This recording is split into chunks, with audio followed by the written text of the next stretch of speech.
हां, तर आजच्या स्टोरीचं नाव आहे वाईटाचा शेवट वाईटच होतो. ठीक आहे, म्हणजे बॅड गोष्टीचा नेहमी बॅडच हे होतो इफेक्ट. ठीक आहे. सो 4 चोर होते. ते मिळून चोरी करत असे. जे मिळेल ते आपापसात वाटून घेत असे. चोर एकत्र जरी असले तरी ते स्वार्थी होते. ते कायम विचार करत असायचे की एखाद्या मोठ्या दिवशी म्हणजे एखाद्या दिवशी मोठे घबाड हाताला लागले. घबाड म्हणजे एखाद्या घरी मोठी चोरी करायची आणि तिघांनाही मारून टाकायचं आणि एकट्याने सगळं घेऊन घ्यायचं, असं ते विचार करायचे नेहमी सगळेजण. ते मित्र असूनही स्वार्थी होते. सगळ्या बाकीच्या मित्रांना मारून सगळे घबाड एकट्यानेच घ्यायचे. आजपर्यंत अशी संधी आलीच नव्हती. एक दिवस त्यांनी शेठच्या घरी छापा टाकला. एक मोठा श्रीमंत शेठ होता, त्याच्या घरी छापा टाकला.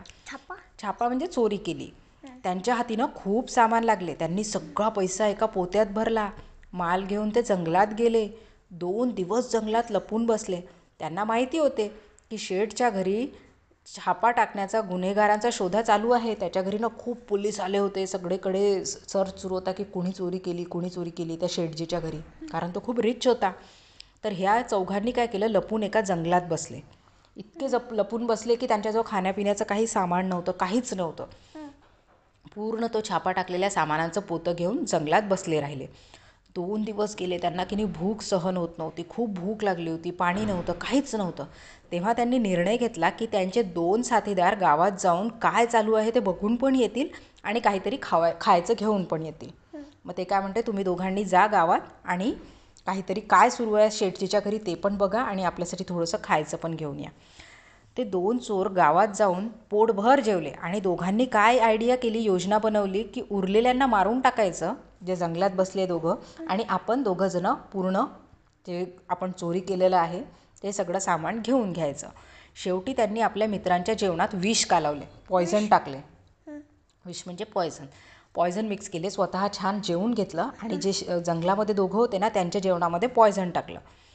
त्यांच्यामधले प्रत्येकजण हा विचार करत होता की आज दोघेजण जर राहिले तर पुन्हा एकट्याला मारून एकट्यानेच सगळं खायचे.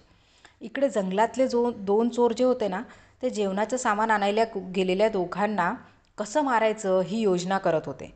जंगलात बसलेले चोर पण हे आयडिया करत होते की जे आता दोघं येणार आहे जेवण करून त्यांना कसं मारायचं. म्हणजे ते पण दोघं विचार करायचे आणि हे पण दोघं विचार करायचे. पहिला गट विष टाकलेले जेवण घेऊन जंगलात आला. जसे ते जेवण घेऊन जंगलात आले त्याच्यामध्ये पॉयझन होतं.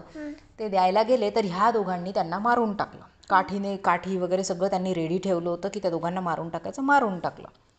आणि मग मारून वगैरे झाल्यावर आता ह्या दोघांना काय वाटलं, आता छान आपलं पोतभर सामान सगळं आपलं आहे चोरून आणलेलं. आता निवांत ते जेवायला बसले. आता जेवायला बसल्यावर काय झालं, जेवणात काय होतं, पॉयझन. सो सगळं विष त्यांनी जेवणातून खाऊन टाकलं. ते पण दोघं मरून गेले. असं करून चौघं पण मरून गेले. विषारी जेवण करून हे पण दोघं मरून पडले. अशा प्रकारे वाईट लोकांचा शेवट हा नेहमी डेंजर होतो, वाईटच होतो.